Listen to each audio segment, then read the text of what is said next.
来到了布拉格了，这里是捷克了。那看一下我身后方的这个是布拉格最有名的这个大教堂。大家看一下，我们刚才进来的时候，这里的守备真的是戒备非常的森严呢，还要先检查一下包包才可以进来这个城堡里面。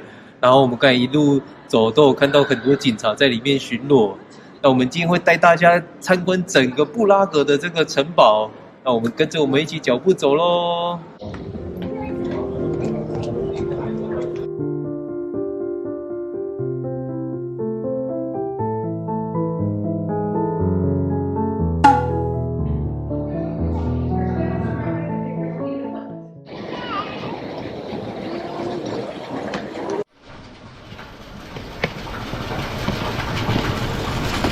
带大家来看了这个非常壮观的这个圣维特大教堂。我们在远远的时候要走过来布拉格城堡的时候，我们原本以为这是一个皇宫，因为我在远远看到之后就非常的壮丽。原来我们现在所在的这个整个里面都是布拉格城堡，那它是里面的一个大教堂。那我们一起进去参观一下。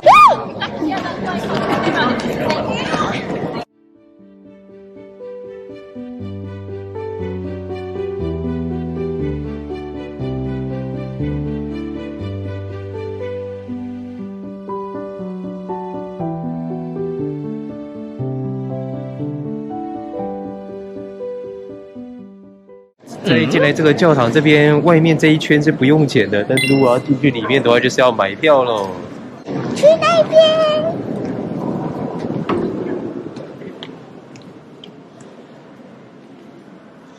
这间大教堂是捷克最大最重要的一个教堂，在西元925年由波西米亚公爵瓦茨拉夫一世建成，在当时是一座罗马式圆形建筑。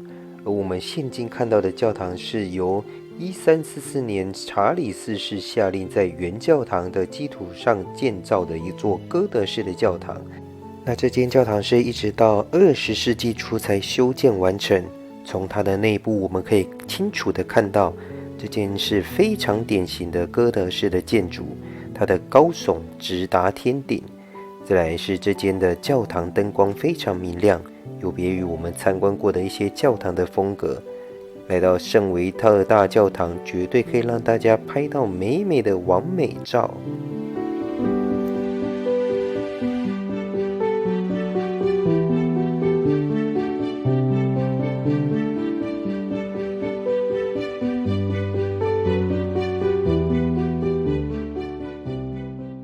是不是非常惊艳啊？这个大教堂跟我们以往参观过的教堂非常不一样的感觉，这真的是很大的一个教堂。然后我们再继续往下一个景点出发。Go go go！ 我一起。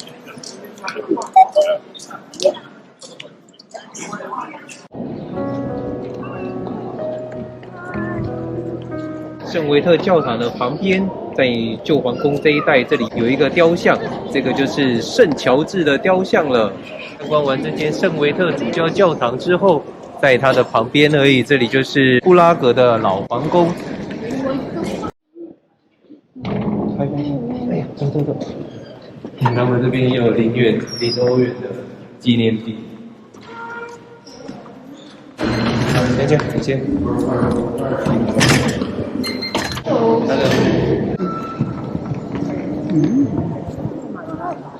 现在我们在这个皇宫这里，这个就是他们在做一些宴会啊，还是接待一些皇宫贵族的人的地方。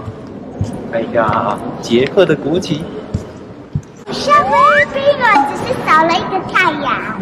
对呀。哦。进来这间就是国王的王座了。然后大家看一下，这边还有国王的皇冠跟权杖。我们上次看那个4楼的城堡，这边是他们历代国王的一些士徽啊，还是骑士团的一些徽章，全部都在这边。那中间的这个狮子就是布拉格的士徽。这边的这4颗头是在火灾之前的时候，他们是在这个角落这边驻守着的。因为一场大火把他们这边摧毁了，下了这个雕刻在这边。来看一下这个是什么呢？这个我们在罗马尼亚的一些老房子也有看过。那这个是做暖炉的使用，在这边应该也是一样的功用嘛。看起来很像。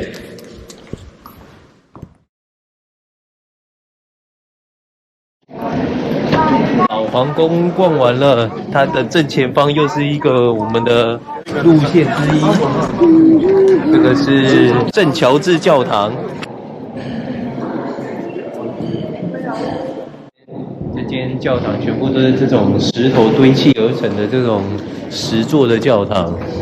看一下，这跟刚我们看的那间教堂就差很多了。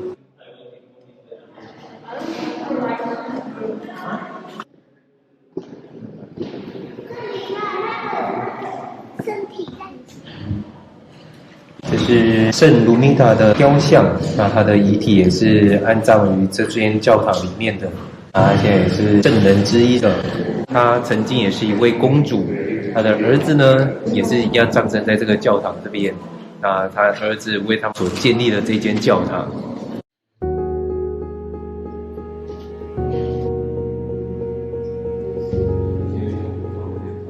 那我们现在要去我们这张套票的最后一个景点了，黄金小巷，就在前方而已。现在我们到这边就是黄金小巷了。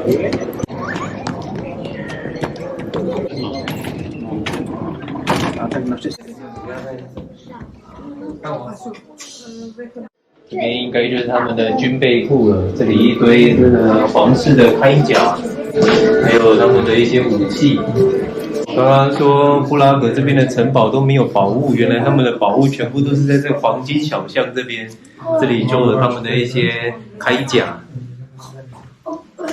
看一下这些剑好像是在游戏中才会出现的。逛完了后面这边都是做一些宝物啊、武器使用的一些军械室。这个黄金小镇的另外一端，这边的小门里面都是一些卖纪念品店的商家。我们再去前面看一下有没有什么特别的。如果你犯罪的话，就是会接受这些酷刑。你看，坐在这个钉子的椅子上，屁股都开花了，然后还会被绑在这个铰链上面。以前处理犯人的地方，这里也是一个刑场，在囚刑犯人的地方。对，犯人在里面看不到的话，就死掉了。手在这边，头在这边，就这样被铐着。这个呢？这个是被吊着的。上边是手，这边是脚，然后他会转这个，他的身体就会像被拉扯一样。用犯人的东西，刑具。这个是被悬吊在上面的，你看这边还有一个骷髅头在这里。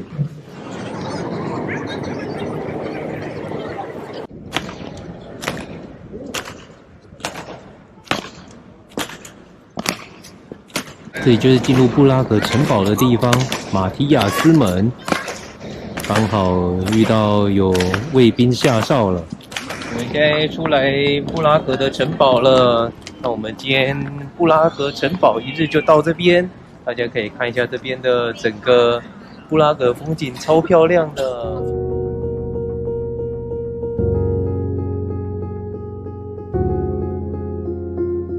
喜欢我们频道的朋友，麻烦帮我们按赞、订阅、加分享，以及开启小铃铛，日后会有更多有趣好玩的影片跟大家分享哦。Please like and subscribe. Bye bye.